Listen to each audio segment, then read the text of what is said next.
Hello, and welcome to the Brad Beldon Show, your go-to podcast for all things roofing, the latest buzz in San Antonio, local politics, and just about anything else under the sun. Today, we have three amazing guests, Danny Mendez, James Goodwin, and Sandra Medina. Why are they amazing? Because at Team Beldon, on our 78th year, we have 78 team members who have provided over 20 years of service. Of those, 35 have provided 30 years of service. And that's roughly 45% of those who hit 20 years have hit 30 years. And so today we have our last three who hit 30 years, and we're going to talk to them about their journey at Beldon Roofing and hitting that incredible milestone. And Danny, welcome. Can you share with us your journey over the last 30 years at Team Beldon? Wow, we're going to go back to being in high school those days. I started in Beldon in 1993 while I was in high school, and started as a mechanic.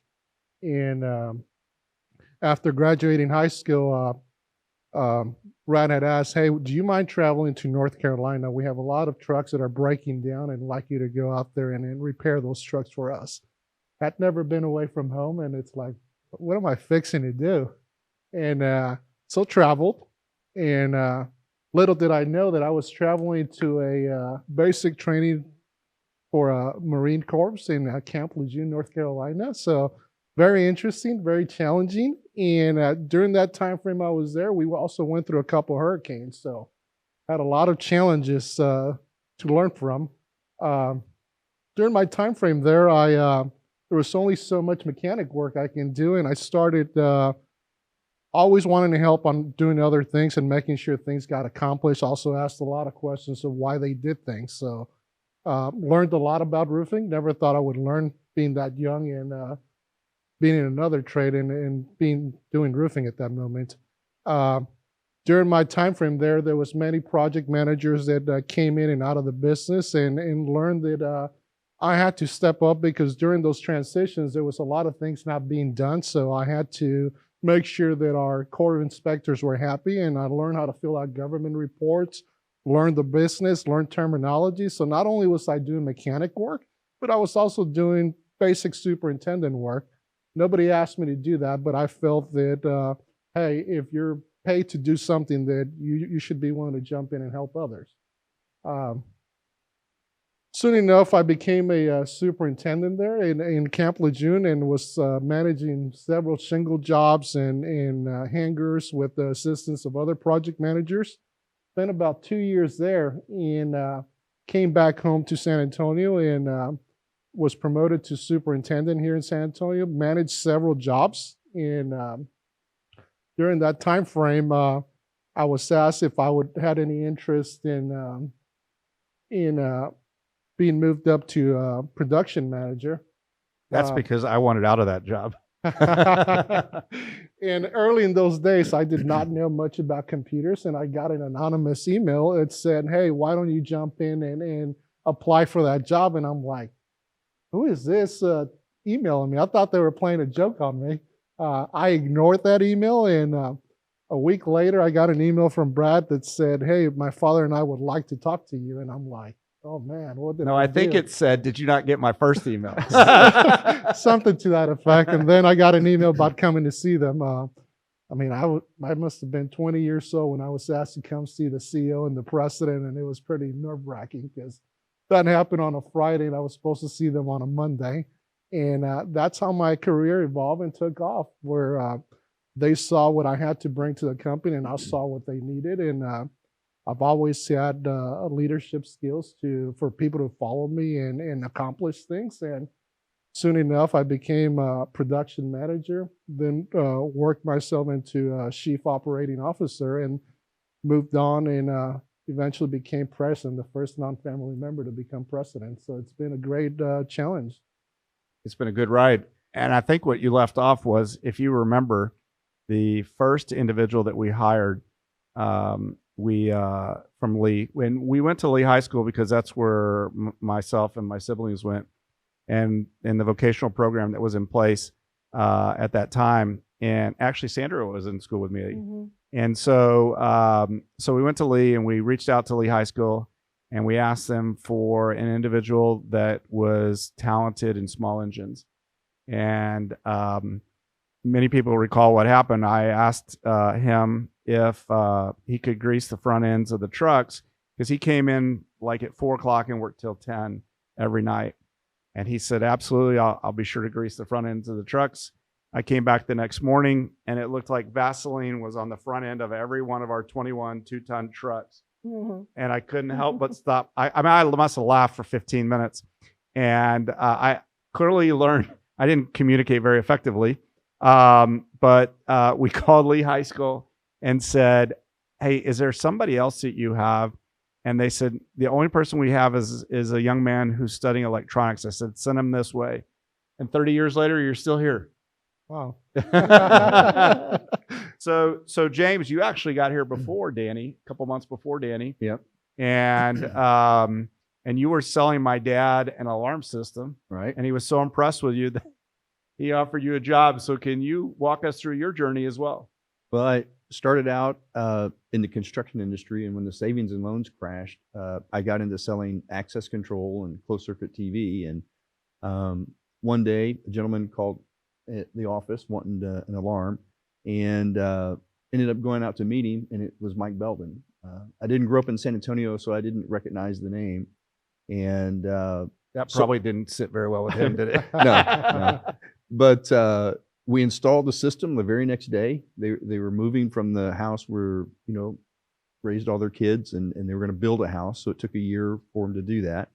But we installed the system the next day, and just following up with him, making sure it was working okay. And he said, hey, I'd like to talk to you about coming to work for me. And I said, I'm going to need a little training. He said, no, you're going to need a lot of training. Actually, I think you sold him a wireless system. It was a wireless system. The first wireless system he'd ever had. And the one that we had in our old house, he had a closet. It was just a massive closet for all the wires. And I remember my dad saying he was going wireless. I'm like, no, you don't believe in wireless. And, I don't think he has any wires in his new house either. I think you convinced him that it works just fine. Yeah. Yeah. So it was funny. But that's when we were installing it, I got to meet you and the rest of the family. And 2 weeks later, we go to lunch, and he said, I'd like you to work for me. It's hard to believe it's been over 30 years, right? Yeah, a long time. It's been a very, very long time. Well, I shouldn't say a very long time. It's been an interesting 30 years. You and I have some great stories of traveling, and we'll talk about those. But first, Sandra, you and I go back to 6th grade. We were 10 years old when we met. And so we've been friends. This year will be 50 years, which is, we'll both turn 60 this year. And when you started, my dad was replacing his assistant who'd been with him forever. And he mentioned your name. And he said, do you know her? And I started laughing. I'm like, can't be the same person I know, because there's no way that she could ever work with you. And here you are 30 years later, still here, have held more jobs than anybody in the company. Walk us through your journey at Beldon. So before I met your dad, I was in the legal field as a legal secretary, and I was kind of tired of it. And I didn't want to work downtown, and I didn't want to hassle with parking downtown. So I told my best friend, I said, hey, if you ever hear of somebody needing a secretary on the north side of town, call me.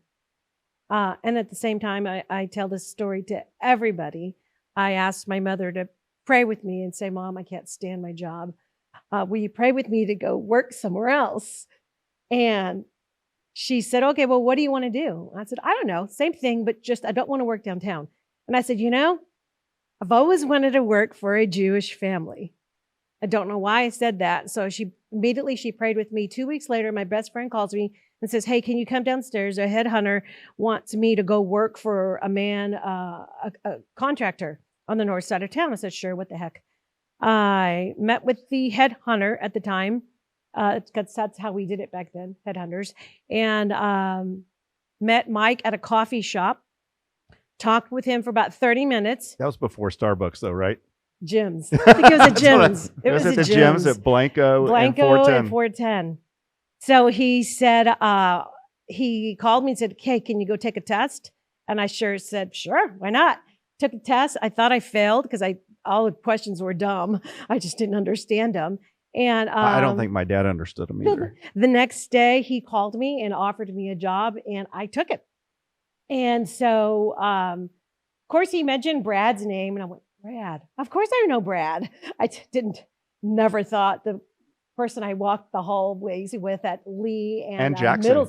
Jackson Middle School, was going to be my coworker and then eventually my boss. But anyways, so Mike hired me. Before Mike's secretary of 10 years, I think her name is Tina, he had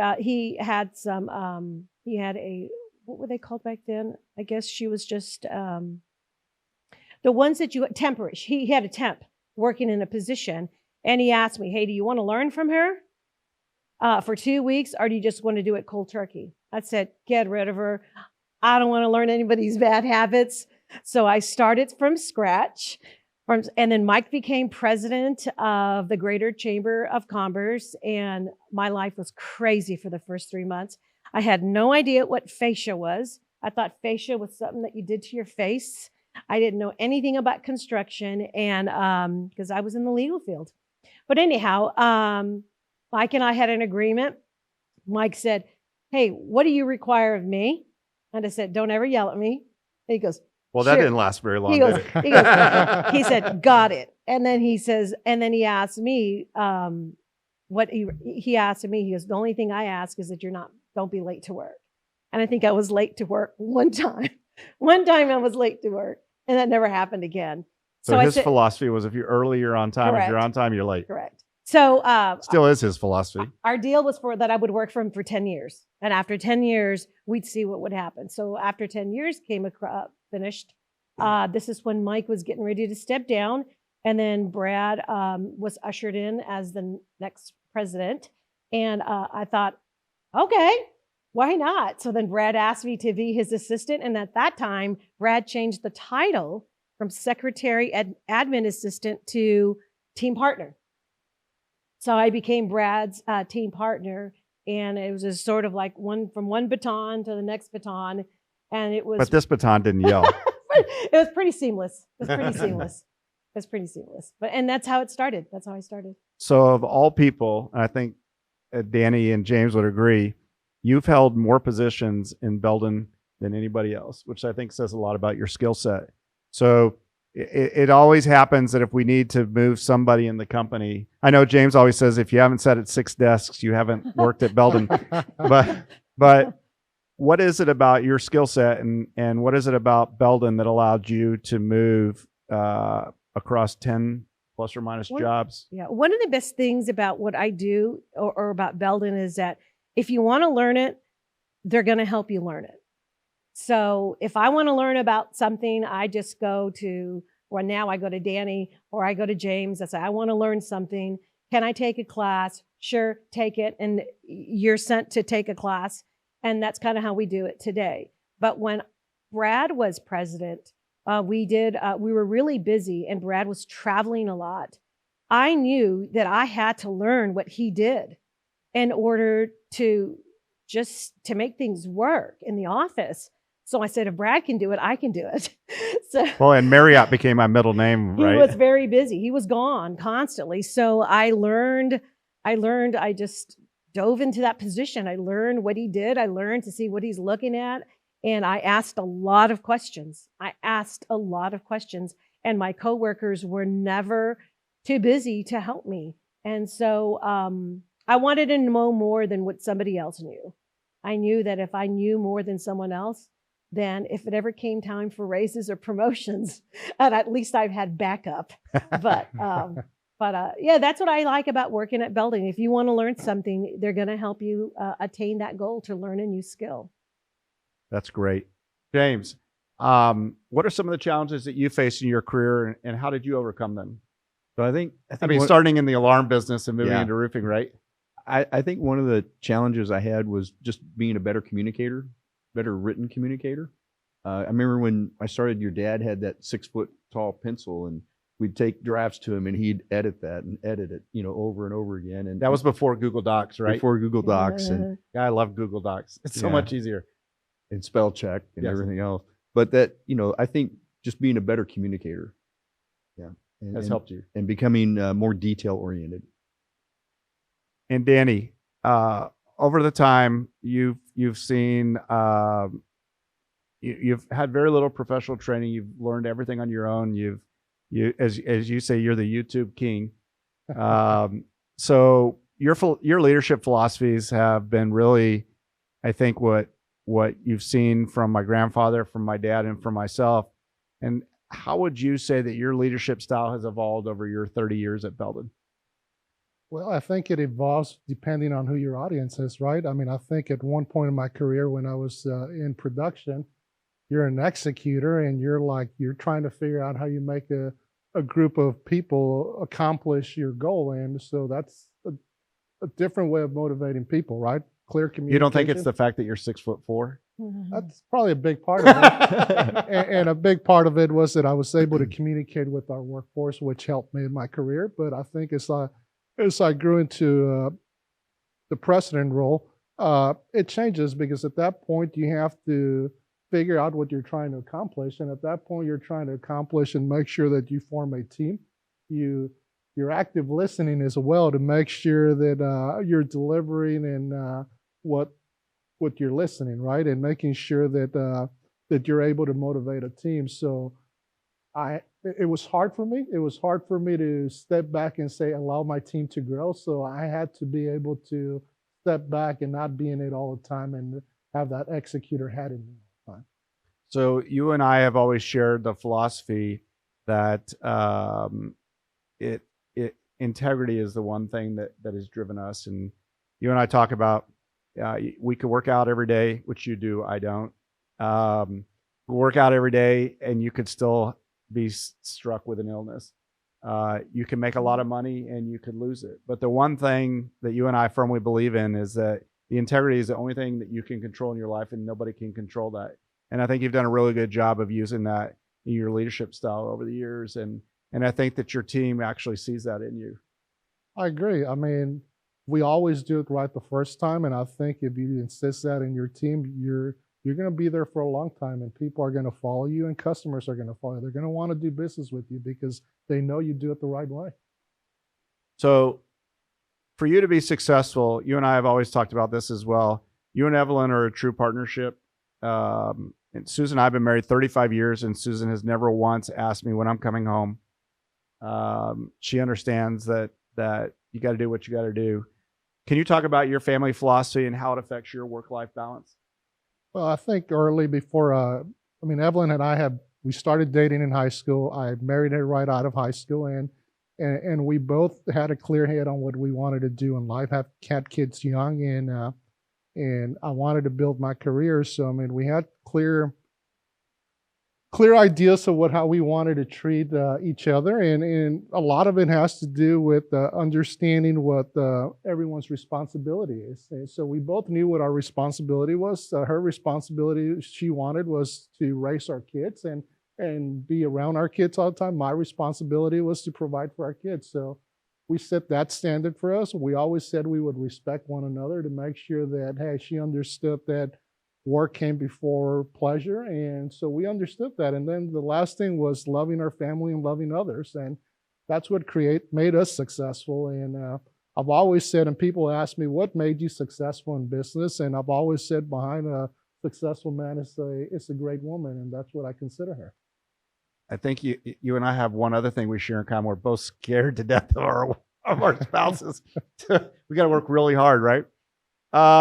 James, can you describe, you've been here 30 years and you've seen all sorts of changes, how Team Beldon collaborates to take care of the customer? What are the things that you've seen over the years and what we're doing now to take care of the customer? I think one of the things that we do really well is all the way through when a customer comes into the company, whether it be through customer service or business development, is that we do good handoff on coordinating with the customer. It could be in the call in the middle of the night. We've got programs and policies in place so that we've got emergency controls and we know who the person to call is. So, do you remember when I was in the MRI machine and we had a customer call couldn't get a hold of me. They called my dad at home, Mhm. and then my dad called Danny and said, "You go down to the project, and Brad will meet you there." And I showed up with a boot on my foot, and that customer said to Danny, "You come with me. You sit in that chair and don't move." Right. And I think that setting our expectations high and always being available for our customers Mhm. has really helped. Right. Sandra, what role do you think continuous learning plays in employee satisfaction and retention here at Beldon? Well, I think that if you want to be a success in your job, and I think everybody wants to be successful in their jobs, is that you just can't rely always on somebody else making you want to learn. You have got to want to learn. You've got to want to be better. And if you don't self-educate, I just don't see how that can happen.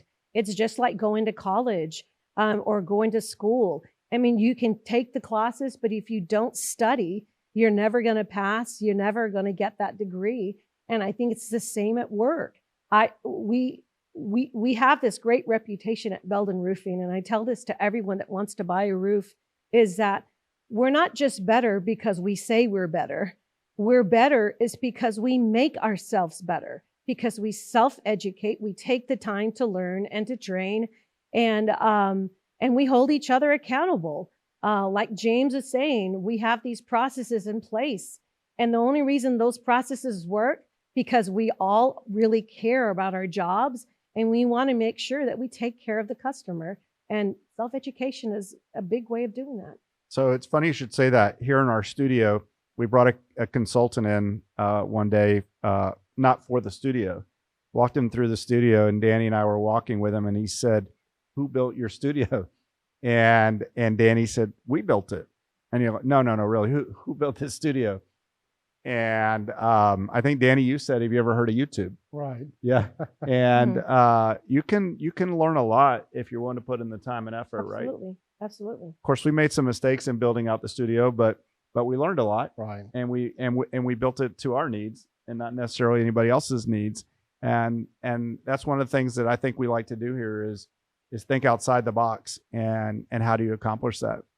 And Danny, I guess that would be a lead into over the 30 years that you've been here, Team Beldon has changed a lot. What changes have you seen that have been monumental in those 30 years? I think starting with workforce, that's one of the biggest changes that I've seen. I mean, we've seen our workforce retire and a younger generation come in. I mean, that's been a big change for management, right? Because we got to learn how people think and what motivates them. So that's been a huge change. Technology has been another change. I mean, it's just, we're not your typical roofing company. I mean, we take data and we take that data and learn from it and make sure how we become better and making sure that we have the information at the tip of our hands when clients call in. So I would say technology would be the other thing that has evolved around our company. And technology truly is amazing. And actually, it's probably a good lead in for James, because James and I used to travel on the South and the East Coast without technology. Mm-hmm. And James, let's talk about some of the trips that you and I took, the many trips that you and I took to the military bases and the post offices, and you might even talk about the instance at the post office where we didn't get arrested, where you got to measure part of the roof. Where one of us forgot to measure part of the roof, and we were like 3 hours north of there. Yeah. How do you recall that event? Not like that. But I do remember, we did a 3,000-mile road trip before GPS. I mean, we had just the Atlas road map. I think my mom got us triptychs. Yeah. And, we've seen a lot of different things. Hurricane work, we were heading to Camp Lejeune, middle of the night, come up to Cape Fear, and the road's washed out. And we're traveling along about 60 miles an hour, and all of a sudden to see the road washed out and then have to figure out an alternate route. I mean, and that still today wakes me up, because that is one of the scariest events that I've ever been involved with. When we saw those lights hit the top of that water and you slammed on the brakes, and we we probably spun around 3 or 4 times Yeah. in a circle, and we probably wouldn't be here today if we hadn't seen that water, the lights coming off the water, because we got there before the federal government got there, or the local government, because the road had been completely washed out. Right. But Yeah. let's go back to the post office that you keep So this, trying to hide. so we go to this post Mhm. office, and we had IDIQ work in Alabama, Georgia, Florida, and Brad and I are traveling to go to this post office, and we get up there, and he goes, "Okay, you measure this, and I'll measure that." I didn't realize he wanted the metal roof measured, so I measured the single ply so now around I it. didn't communicate very effectively. Okay. So anyway, we were having all sorts of troubles with the Suburban that we were traveling in. And, Oh my gosh, everything broke down on that yeah. Suburban. So we're sitting in Huntsville, Alabama, and It was in the shop, right? We were Yeah. eating pizza or Yeah. something like that. we were having the water pump replaced. And so we're sitting in the pizza shop next to the repair shop. And he goes, "Hey, let's go start working on some of these bids." So we start working on them, and he goes, "Hey, where's the measurements?" And I said, "We're right here." And he said, "No, the measurements on the metal roof." And I'm like, "Well, I thought you got that." He said, "No, you were supposed to get that." So we ended up making a trip back to that post office, middle of the night, got up there, measured it. To think that we weren't arrested for climbing on a U.S. Postal Service Mhm. building At night. in the middle of the night, and nobody even stopped us. Yeah. Well, I think one of the other crazy trips is, and this is taking care of the customer, is Brad gets a call from one of our customers at a military base and says, "Hey, I need these estimates on these buildings like Monday." And he said, "Okay." So I get a call from Brad, and he goes, "How far are you from the airport?" And I said, "Well, I could be there in like 20 minutes. He said, "Okay, I'll meet you there." He said, "But go over to this gate." So I show up, and he says, "We're getting on the plane," and it was a Lear. And we got in the Lear, we took off, charging We flashlights, must have charged 10 or 15 flashlights. spotlights. Yeah. Yeah. And we land, we go over to the base, we work all night, we measured buildings at night, worked all night putting the estimates together, and we delivered them that next morning. And And you taught me how to measure the height of the building with a pencil. You with a pencil. want to tell people how we did that? Yeah. So we were measuring this one building, and Brad said, "How are we going to get the height?" And I said, Because there was a fence all the way around it. "Yeah." And I said, "Hey, we'll just measure it with a pencil." And he kind of looks at me, and he's like, "What?" This is without any sleep, right? We've been Yeah. up for probably 30 hours already. So I told him, I said, "Hey, it's real simple." I said, we'll just hold out your arm, put the pencil to the top, and mark it with your thumb." And I said, "We'll turn the pencil over, and when your thumb's at the edge of the building, walk out to the end of the pencil, and from there to the building is the height." And he's like, "No way." So- That's a Boy Scouts and James. I'm not sure that he was right on that measurement because we've never been able to prove it, but by God, we got the job. Maybe Yeah. we were too low. I think one of the things is being creative, and thinking outside the box is really what we do here. And even on that trip, the only technology that we used back then was an Excel spreadsheet. Yeah. And it's just fascinating to me how much has changed. I've been in this for 35 years straight, but I started when I was 12. And, my father and I had a philosophy on cutting the grass. We had maybe like 3 feet by about 60 feet. And that was my job at 12. My dad wanted it to look like Wimbledon, and I wanted to just get finished as quickly as I could. Neither one of us was very happy with the end result, but that was my job. But, so I learned roofing, from the bottom up, but, and I tell all the new estimators that are complaining that, I climbed the ladder and came down both going uphill. Right. And we did our own test cuts back then, and we didn't have the roof measurements, and the technology has changed so much, and it allows us to provide such a high level of customer satisfaction. Even stuff that we couldn't do 5 years ago. And had you and I had the technology back then, we would have saved 6 hours plus the time up on the roof. Yeah. We could have just pulled it down from, one of the various online sources. But one of the things that we've been working on for a number of years, Danny, is Osby, and it's a managed package on the Salesforce platform. And how do you see that improving our customer experience for our customers?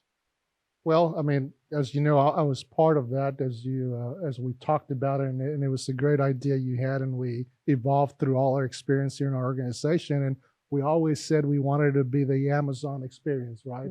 And I see that's where it would evolve. I mean, we're there, right? We're there where we provide information to clients at the tip of our hands. We're able to have information anywhere we're traveling in the U.S. or around the world. So, I mean, that's helped us get to that. I mean, I think in the future, we'll be able to price out of it and give that customer that whole experience where it's not painful. And do you see buy-in from the customer? You know, there's so many different ways to communicate with the customer today. You see that the customers are going to start buying into those sorts of programs that are available to them? Yes, I think because our clients, eventually a younger generation that likes technology, and I think that's what's going to help us evolve that product. And that's probably a good lead in for you, James, since you handle the estimating side. You know, what advice would you give to a young individual that wants to get into the roofing industry with all the technology that's out there today and the things that change so quickly? What advice would you give somebody if they were thinking of coming into this industry? I think that one of Other than that, probably they're nuts, but yeah. but all four of us have been here 30 years, so we can't be that big of nuts, right? You know, I talk to people and I tell them, hey, the roofing industry, for some reason, it doesn't come top of mind as a career. It doesn't sound like you'd have much in the way of technology. But when you look at what we're using these days, you know, we're using drones now to do surveys. We're using infrared cameras on those drones to do moisture surveys. But I think that, you know, for people coming into the industry, we do use a lot of technology. But something that's very basic is building relationships. And I think that's one of the most important things for someone coming into the business to understand, that you've got to build those relationships. It's that one-on-one contact that's going to get you business. One thing that I don't think has changed over those 30 years is that I think people buy from people. Yeah. And right. I don't think it's always Agreed. price. And I think that when you take care of a customer, they don't forget that. Right. Sandra, along those lines, what are some of the innovative training techniques that you've implemented in the HID department? So what we're doing now is a lot different than we did, you know, back when you were training new sales reps. The new generation of sales reps likes technology. They Still want everything at their fingertips, don't they? we still get on roofs. We still get on roofs. It's a requirement. Sometimes you just can't get on a roof. So we rely heavily on technology, on the aerial imaging. And these reports are something that I get to train with. And quite frankly, it's a lot easier than hand measuring a roof, of course. And the other thing is that what we've done recently is that we've introduced some digital tools, hand digital tools that each residential rep uses in the field. And it allows them to use it sort of like a stethoscope to show that homeowner what's really going on top of the roof. And again, the homeowner doesn't have to get on the roof, doesn't even have to be outside. It's all done inside the home. And that sales rep, if he does a really good job with that digital analysis, he gets to show that homeowner what's really going on by using the tools that we provide. So I think it's fun. I think the sales reps really like it because there's kind of does all the work for you. And in the end, you get to show that homeowner what their problems really are on that roof. That's great. Danny, you've seen my grandfather, my father, my vision, now your vision as the first, as you mentioned earlier, the first non-Beldon to be president of our company. What is your vision for Team Beldon for the next 10 years? Well, I think our next vision we have is growing our next management team, right? For so many years, you and I have ran this company and made decisions. And I thought you ran it and I just had to say yes or no. I wish it was that easy. But that's one of our visions, to be able to grow the next management team, the next generation of the Beldon kids. Hopefully my kids stay in it and they're part of that management team. And then comes growth, right? Comes growth and making sure that we're still the successful contractor that customers look out for re-roofs, commercial and residential. So you talked about your kids being in the business. Both of us have kids in the business. And I think one of the challenges that you and I face, and you don't get away from work, right? So when I went over to my dad's house to watch the football game, I wasn't there 5 minutes and he was already asking me questions yesterday about work. Now, he works remotely at 85 years old. If he wants to work remotely, not coming to the office, it's okay with me. He calls us like 15 times a day. But it's with kids in the business and parents in the business, you don't ever get away from the business. And how do you deal with that? It's challenging. It's very challenging because you're always wanting to know, okay, what's happening in your world, and not necessarily you always have. Just because we're both in the business doesn't say that we're going to cross paths every single day. So there's times that I don't see him for months, and so when I catch up with him, say, hey, how have things been in your division? So yeah, it's challenging. It's challenging because you want to know what's going on in his world, personally and business. So it never goes away. But you also don't want to make decisions for him. Otherwise, they won't be able to learn how to make those decisions. That's true. And then I think that was part of when I wanted him to come work for me, because my oldest, Daniel, graduated during COVID. So it was very difficult for him to find a job that he was going to be happy with. And he came into the business. And the first thing that we talked about, hey, at work, I'm not your dad. I'm Danny. So we got that clear. And we also got clear that he would respect the manager that was in place, and he would not come to me for me to make decisions for him. So it's hard. It's hard for you to tell your kid that because you want to help him, right? But if you want to have them grow up and be successful, then you have to they have to follow the same rules that everybody else. And that's a good lead in for James, because fostering a positive and productive team environment, especially when you have some of our kids working for you, and in those meetings, how do you do that? It's got to be difficult. I think I take my cue from you and your dad, and you try to lead by example, right? Offer training, where they need training. You build trust, and you want them to be, enthusiastic in what they do, and try to encourage them to contribute, right? And then praise successes when you have them. But still, it's got to be hard for our kids to be working underneath you. It is. Yeah. Well, hey, when I was working underneath people who are no longer here, they used to say the same thing to me. And I get that because my name is on the sign, Marshall's name is on the sign, McKinsey's name was on the sign. But I think you've seen over 30 years, we don't act that way. Right. It just happens to be our name on the sign. Right. And Sandra, your current tenure is with the HID department, and you've been through commercial roofing, you've been through service, you've been through the admin side of the business. What are you seeing that's exciting to you for the HID side and the home improvement products that we carry in your time over there? When it comes to technology, I think we've come a long way. When I first started, all we sold was a 3-tab roof, a simple shingle roof. And that was pretty popular 30 years ago. Now we sell almost every kind of roof. And with selling every kind of roof, we've added our leaf guard gutters and windows and siding and doors. So all of these products really make our division, I think, exciting, because as a homeowner, as a person who owns a home, you just have to call one number, and that's our number. To get if you want a door, if you want windows, if you want siding, or if you want a roof. And we make that possible because we have such great technology in place. We can show a customer what a door is going to look like. We can show a customer what new siding is going to look like. We can put different roofs on a house, on your own house, if that matters. And to see what kind of roof you want. You're not limited anymore to what's in a book. We can show them everything, kind of like an Amazon, I suppose, experience.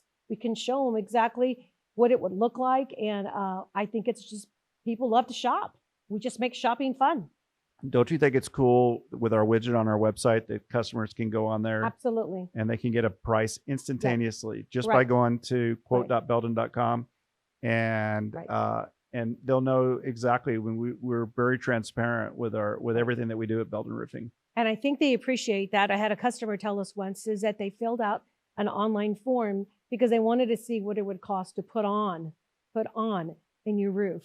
And so when they filled it out, they said that it was so easy. And when they met the sales rep was so transparent, and they ended up buying a roof from us. That's great. That's great. So Danny and James, we have seen what we thought was would never go away, a 4-ply roof, asphalt, felts, and then gravel. And seemed like the best roof, probably still is one of the strongest roofs out there. And we still see it on institutional facilities. But over time, we've seen 5 to 10 products that really have changed our industry. And Danny, what do you think is the single biggest change for you from a product standpoint? And then James, what do you think? I think for me coming into the business and even actually working on the equipment was the hot tar kettles. I mean, we were used to hot tar roofs, right? And they would come in after work and we would say, I remember your father saying, that's the smell of money. That's the smell of money.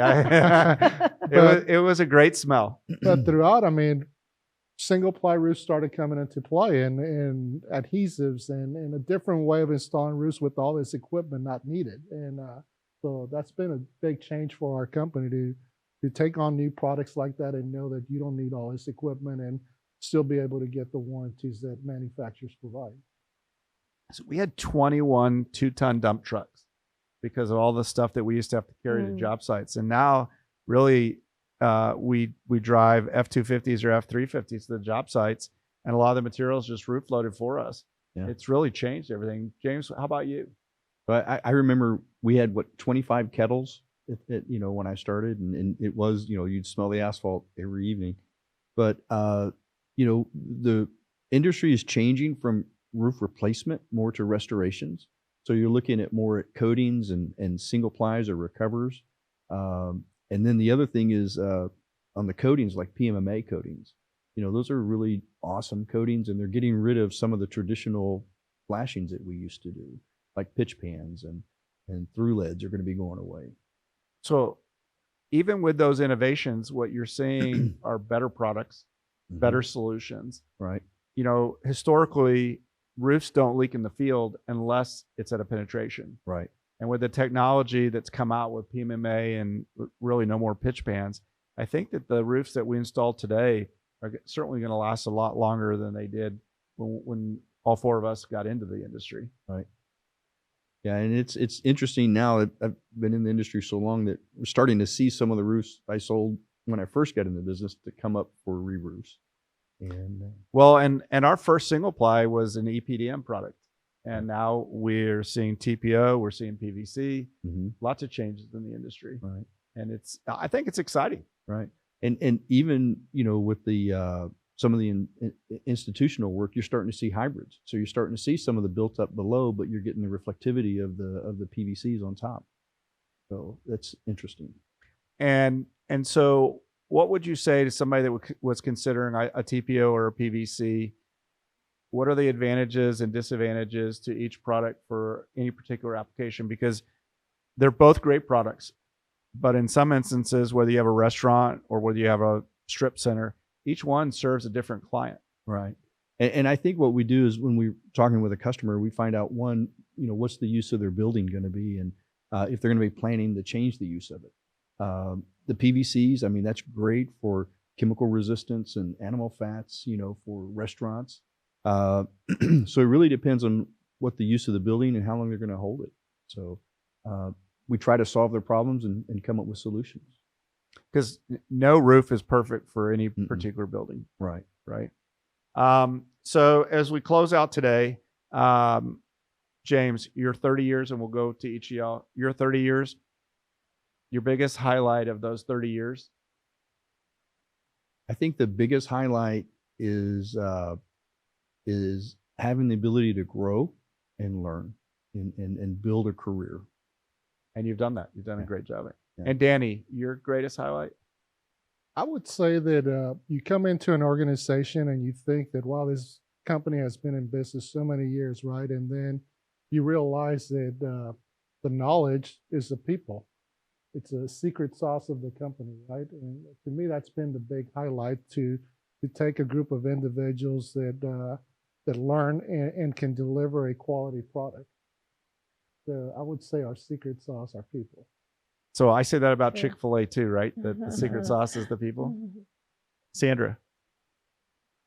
I agree with James and Danny. On a more personal level, a highlight for me is loving the roofing industry. I never thought that I would love roofs.